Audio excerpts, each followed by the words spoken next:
surreal humor, also known as absurdist humor, is a form of humor predicated on deliberate violations of causal reasoning, producing events and behaviors that are obviously illogical.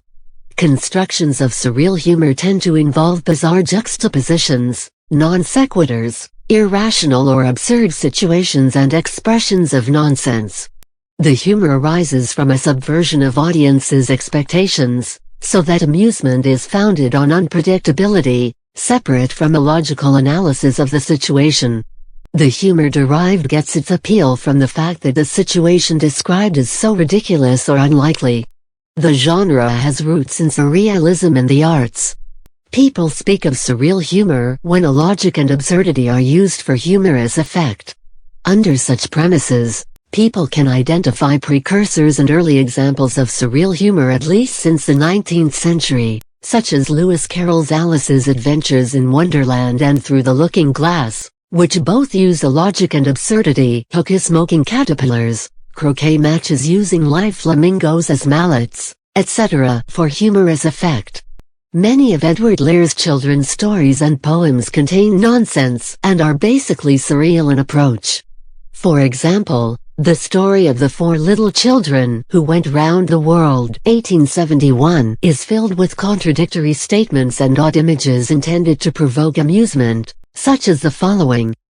After a time they saw some land at a distance, and when they came to it, they found it was an island made of water quite surrounded by earth.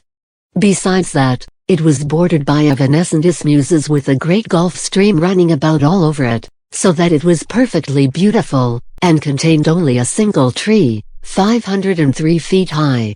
In the early 20th century, several avant-garde movements, including the Dadaists, Surrealists, and Futurists began to argue for an art that was random, jarring and illogical. The goals of these movements were in some sense serious, and they were committed to undermining the solemnity and self-satisfaction of the contemporary artistic establishment. As a result, much of their art was intentionally amusing.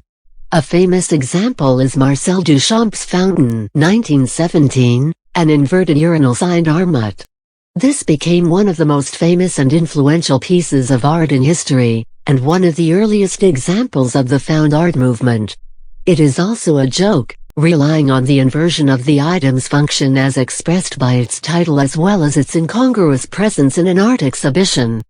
Doctors Mary K. Rogers and Diana Pinn analyzed the subject in an essay entitled Elephants and Marshmallows, subtitled A Theoretical Synthesis of Incongruity Resolution and Arousal Theories of Humor, and wrote that jokes are nonsensical when they fail to completely resolve incongruities, and cited one of the many permutations of the elephant joke. Why did the elephant sit on the marshmallow? Because he didn't want to fall into the cup of hot chocolate. The joke is incompletely resolved in their opinion, noted Dr. Elliot Oring, because the situation is incompatible with the world as we know it. Certainly, elephants do not sit in cups of hot chocolate. Oring defined humor as not the resolution of incongruity, but the perception of appropriate incongruity, that all jokes contain a certain amount of incongruity, and that absurd jokes require the additional component of an absurd image, with an incongruity of the mental image.